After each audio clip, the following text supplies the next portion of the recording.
Good morning, good afternoon, good evening. I'm Lisa Wong and I want to be your mayor. You know, running for office, especially for the first time, is pretty serious business. And when you're knocking on over 5,000 doors and you have 3 seconds before people decide if they want to shut that door on you, you've got about 9 seconds for them to hear your message. And sometimes you spend about 3 minutes extracting yourself from a very thoughtful dinner invitation. Because after all, you have a lot of doors to knock. So, running for office is serious business, and certainly being elected to office is serious business. And in 2007, something extraordinary happened in Massachusetts. 11 cities elected female mayors. And for the first time in the Commonwealth's history, 25% of mayors were female. What an extraordinary event that we, of course, celebrated with a big party. But the day-to-day life of being mayor, not so much a party. When you're dealing with 40,000 people, major issues, it's no surprise that an author like Benjamin Barber recently wrote a book, Why Mayors Should Rule the World, called Mayors Urban Cowboys, who are solving major world problems, much better than the United Nations, much better than countries. So the problems are being solved at that local level. So us female mayors said, you know, we should call ourselves chick mayors. But we've been too busy to kind of figure out what to call ourselves besides urban cowboys or chick mayors. We've been busy running the city. I grew up with a Chinese name. My parents, I don't know what they were thinking, but they named me So Fun. So my Chinese name is Wong So Fun. Now, we didn't have a lot growing up. So instead of sitting ourselves in front of videos or going out to movies, my parents really told us stories. So growing up hearing stories about how my father had so little. The village he grew up in China really only had education up to the 3rd grade level. My mom, she shared an apartment with 3 other families. And sometimes her and her siblings only had a bag of peanuts to eat. So I knew about world hunger, I knew about lack of education, all of these serious issues facing cities around the globe.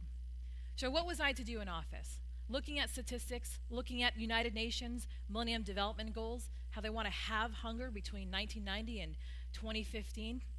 What is my role to play in that? So putting on a very serious attitude and saying to myself, you know, my name is So Fun, but I've got to be so serious when dealing with issues like this. Let's look at these statistics. Let's take these United Nations statistics and let's look at what's going on right in our own community. And what did I find? I found statistics like that Fitchburg was 16th in postpartum depression. I found out that Fitchburg was number 2 in childhood obesity. So my goodness, these are issues that we are going to tackle. Wrote a grant, got some funding, $10,000, sent the grant application over to City Council for approval, came back with a big rejection sticker. We don't need $10,000. Government doesn't have a role to play in things like childhood obesity, especially at the local level. Those are things for the United Nations. Those aren't things for local governments to solve. Went back to the table, talked to community members. We're all so serious about these issues. This is a grave danger facing our children. This is going to be a huge healthcare cost for all of us. This is going to affect generations to come. What are we going to do? Brought people to the table. We said, let's try again. Brought the $10,000 before the city council, and they said, you know what? If you use this for free memberships at the gym, then we'll consider this. Got back to the table and said, that's not kind of the systems change that we need. We need to make huge systems change, and $10,000 would provide a lot of people with free memberships at the gym, but it wouldn't do a lot beyond that. So went back to the council and said, please let us have this $10,000. You know, this is all we're going to ask from you at this point in time, and let's see what we can do. They approved it. Getting people to the table, we said, what are we going to do? We have this big task. We can't go back to the city council for more money. We've got to make a difference in terms of childhood obesity. So more people came to the table. And they said, well, you know, why don't we start a farmer's market? So a whole group of people came together and they started a farmer's market. More people came to the table and said, why don't we start gardens in the neighborhoods? And they identified lots in neighborhoods and they started gardens. And more people came to the table and they said, you know what? why don't we rearrange, or why don't we provide fresh fruits and vegetables in our school cafeterias and make it look like a farmer's market so it's much more presentable to the kids?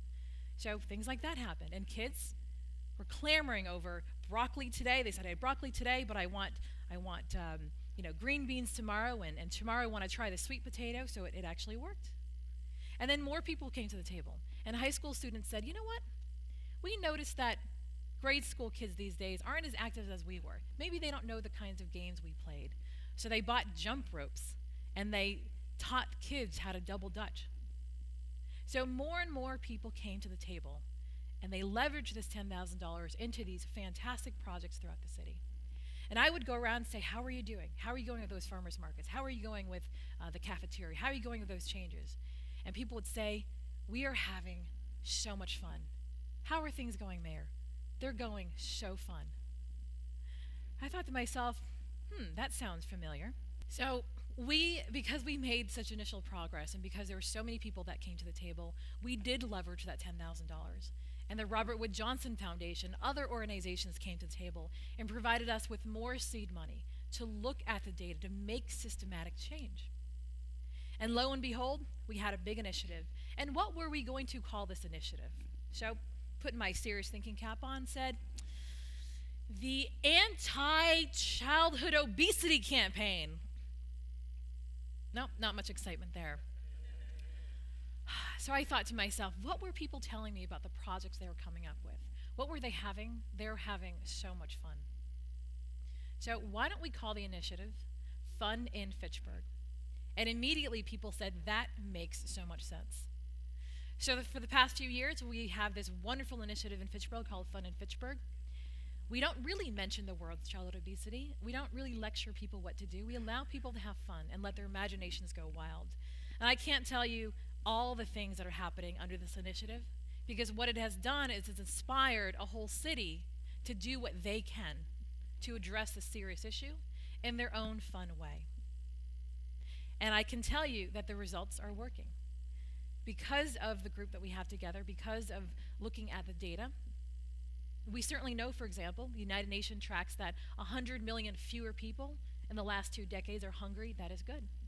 But we've also tracked that 20% less kids in Fitchburg are obese than they were when we started the program. And we have seen some of the largest drops in childhood obesity rates in the country. All because we've had so much fun. So yes, there are a lot of issues on the plate of a mayor. Running a city is serious business. But when people ask me how I'm doing today, when I knock on those doors, when I run for re-election and people ask how I'm doing, I say, I'm so fun. I'm having so much fun. How am I doing? So fun. How do I feel? So fun. So I encourage all of you. There's many serious issues out there. There's many things we want to tackle together. But I encourage you, one gal's guide to running a city effectively is go so fun. Thank you.